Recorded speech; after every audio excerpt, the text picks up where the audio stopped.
From yoga student to hot yoga certified teacher, the journey revealed. I'm going to talk about the transition from student to teacher in this video. So I've been certifying teachers since the late 1980s.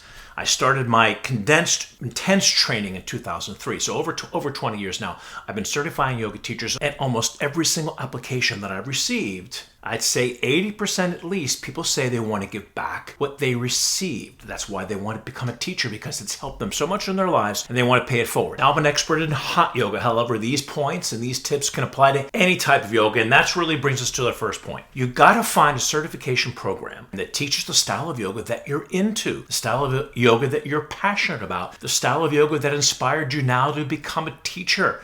Let me give you an example.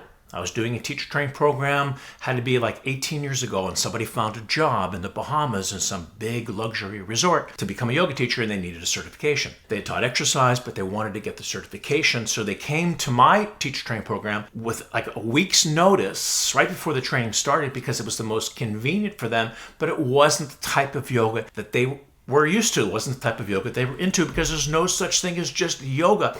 It is very diverse. Obviously, that person didn't really work out well, because it wasn't the type of yoga that she was attracted to. This isn't working for me. Before we continue on, if you're new to the channel, please consider subscribing, hit the notification bell, hit the like button if you're enjoying this video. Any questions or comments you have, put them down below. I get to all the comments, especially if you want to learn more about specifically about hot yoga. Put the comments down below. I get to all the comments. I recently did a YouTube video on different styles of yoga. Check it out after you see this one. But yoga is so diverse. It's like the martial arts. If you are passionate about judo and you want to become a judo instructor, you're not going to take a kickboxing training. You're going to take a judo training. Same thing with dance. If you're into jazz dance, you're not going to take a ballet training if you want to teach jazz dance. Yoga can be just as diverse as dancing and martial arts. So you want to choose a teacher training program that you are passionate about, that has touched your soul, touched your heart. So the type of yoga that I teach, the type of hot yoga that I'm an expert at, comes from the Bikram world. And I do want to do a video on how the Barkan method transitioned out of the Bikram world, out of the 26 and 2. I promise I'll do that. So the Barkan method comes from the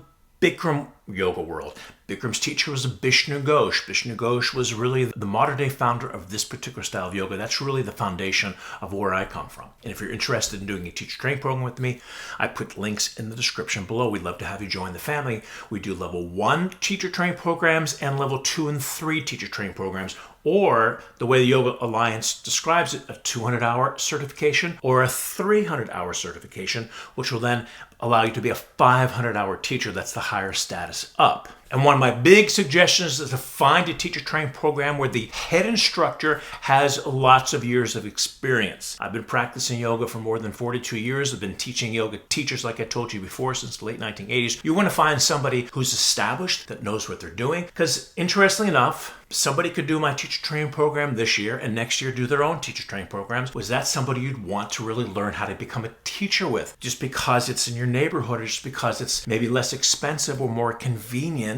there's not going to be substance behind what's being taught. So you want to seek out somebody who's experienced, which is going to give you a lot more credibility as a yoga teacher. And also make sure that the curriculum is very extensive, because yes, you are going to be focusing mostly on yogic asana, because that's really what we call postural yoga. That's what's the most popular type of yoga now in the world, teaching yogic postures or asana. And you want to know the postures inside and out, from beginning modifications to advanced amplifications. But sometimes teacher training programs just focus on the postures, and they don't include parts of yoga that are so important: the history, anatomy, the spiritual aspect of it, because it's not just about the body, it's also about the mind and the emotion and the soul. And you've got to be prepared to study a lot of time, because really what it is, it's a 200-hour certification. So a lot of people think they're going to come in, it's not just 200 contact hours. There's non-contact hours and there's contact hours. It's not 200-hour contact hours, but a lot of people think they're going to just sit there in the yoga room in the teacher training program and get their hours in and then be handed the certificate. When I first started doing my teacher training programs, I wasn't testing people at the end. I found a lot of them were not absorbing the information. I started to test people. As soon as I started to test people, I found they were so much more attentive in class, especially in the history, which is one of my big passions. Before, I was teaching the history, they would just sit back and say, okay, Jimmy, go ahead and preach, and we'll just sit there and listen to you. And now that I'm testing them, they're there with their notes and their pencils and their pens, and they're taking notes, they're asking me questions because they know they have to pass the test in order to become a yoga teacher. And I say this in my teacher training program a lot. If you're going to a doctor, let's say, do you want to go to a doctor who just barely passed the test, hardly absorbed the information at all, or do you want somebody who's the top of their class, who knows the subject inside and out, especially if they're performing surgery on you? Yoga class is the same thing. You have a responsibility to pay attention, and the only way you're going to do that is that if your teacher training program has that information to pass on to you, has that extensive information. So those are what I call tutorials. Yes, you've got to know the postures inside and out, beginning to advanced. But now, how are you going to teach those poses? And this is where the coaching comes in. This is where I believe that this is sort of my calling toward the end of my career as a yoga teacher, is coaching teachers to find their own authentic voice. Because here's what happens. 90% of the people that come to my teacher training program, they start to teach for the first time. They panic, first of all, because there's a fear of speaking in public. And I wrote this down because I want to make sure that I get it right. And I had this on my website. The National Institute of Mental Health states that the fear of public speaking is the most common phobia ahead of spiders, heights, and even death. 73% of the population have a fear of speaking. So what happens is in a teacher training program, they go into what I call this presenter-teacher voice. Let me explain what I mean. And like I said before, this is like 90% of the people that do my teacher training program and they start to teach for the first time. They go into what this teacher voice repeated pattern. Arms overhead, right leg back. We have to break the pattern of speech. Now, sometimes I'll work on you with your teacher voice because it may be way too repetitive. Sometimes the tone of it we may want to change. But when we find a teacher voice, and I've talked to this many times in my videos in the past, we do want to have a teacher voice for the transitions. For example, interlace the fingers, index finger release, palms flat together, deep breath in and over to the right. Or when you're coming out of the pose, take a deep breath in, reach over, and come up. That's a teacher voice. But somewhere in the middle of that pose, like I said before, if you've been watching my videos, I've addressed this many times, we have to now find a conversation tone, something that's important about the pose, and then present that information to the class in that different tone of voice. So for example, we're in half moon again. Our hips are going to the left, our arms are going to the right, but sometimes that heel wants to come off the ground because you're reaching to the right. So you're going to push your heel to the ground, and that's going to give you the leverage that you need. You hear how my voice changed. The inflection went down.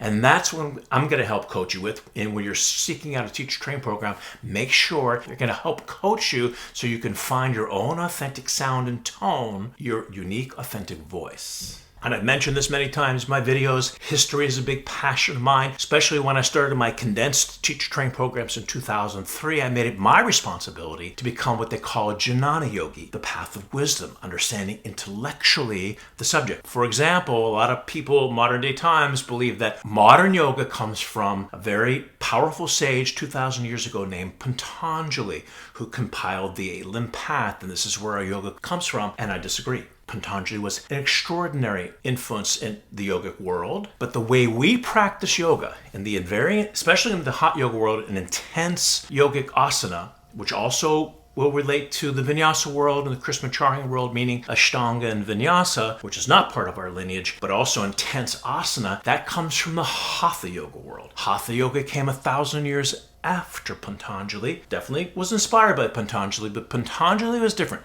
Patanjali was about quieting the mind to still the heart to find the connection to the universe. The Hatha yogis use the body and the brain as a way to connect, as an antenna to the universe. It's all about the connection and union. So, long story short, I'm just giving you a quick history lesson in this particular video. But our particular yoga, where we come from, the intense asana, came from Matsyendra and Goraksha 1,000 years after Patanjali. And as a yoga teacher, once again, it's your responsibility. If you're going to a psychologist and you ask the psychologist who's Sigmund Freud and they didn't know, it's probably not a psychologist I'd want to go to. If you ask a Hatha yoga teacher who's Matsyendra and Goraksha and they don't know, maybe they need to. And anatomy. Yogic anatomy is also very important, understanding the body, how the body works, so you can protect it. You've got, again, responsibility to your students. You've got to make sure you're not hurting them. So in the Barkan method, we have over 6 hours extensive anatomy that relate directly to the yogic posture. When I first started my teacher training programs, I went to a local university and I brought in some instructors, and they were giving examples like how you throw a football or when you're lifting a weight and how the muscle responds, it really had nothing to do with yoga. And now I've had over time extraordinary yogic anatomists that use the yogic postures as an example. What a difference. And having access to the yoga teacher that you're doing a teacher training program with is very important. For example, I'm in Fort Lauderdale, so many of you don't live in Florida. However, I have an on-demand membership. I put a link in the description below so you can listen to me teach, which is really important. I think an advantage that I had as a Bikram teacher is that my teacher training program lasted 2 years, and we did 3 to 4 classes a day. 3 of those classes a day I did with Bikram. So I had Bikram 3 times a day for 2 years. Now you have access to me in the Hot Yoga On Demand membership. You can take my class every day as well, maybe twice a day too. I think 3 is too much. Or you can just even listen to the class and listen to my cues, and you'll be able to listen to me correct, listen to me encourage, listen to my timing, listen to my cadence, just listen to the conversation voice, and that's going to be a big plus, and how you can then make it your own. Definitely don't want you to copy me, but you make it your own, and now bring that to your students because you have a wealth of information. Which brings us to the last point. You want to find a teacher training program where the lead teacher, the head teacher, is someone you can relate to, somebody that you like just because they're experienced. You may not like my personality, don't take my teacher training program. You want to find somebody that you connect with because that's super important. The synergy between the student and the teacher. Lately, I've been doing an exercise class and there's 2 instructors, and I found the difference between the 2. One was extremely interested in my results, in my progress. The other really didn't care. He was completely disengaged. He just paid me my money and I'll be happy. So the point I'm making is you got to find somebody who's invested in you. And now when you become a teacher, you do the same thing. When the students know that you care about their practice, you care about how they're progressing, you know their practice better than they do, now the synergy is there. So if you're looking to become a yoga teacher, you're looking to pay it forward, you're looking to transition to becoming a teacher, it's an admirable profession. As you feel a connection with me, I put links down in the description below. You can fill out the application. We'd love to have you join the family. We have online trainings and live trainings that happen throughout the year across the world. So that's our episode for today. Thank you so much for watching. If you're new to the channel, please consider subscribing, hit the notification bell. Any questions, concerns, put them down below. I get to all the comments, and I'll see you the next video. Bye, everyone.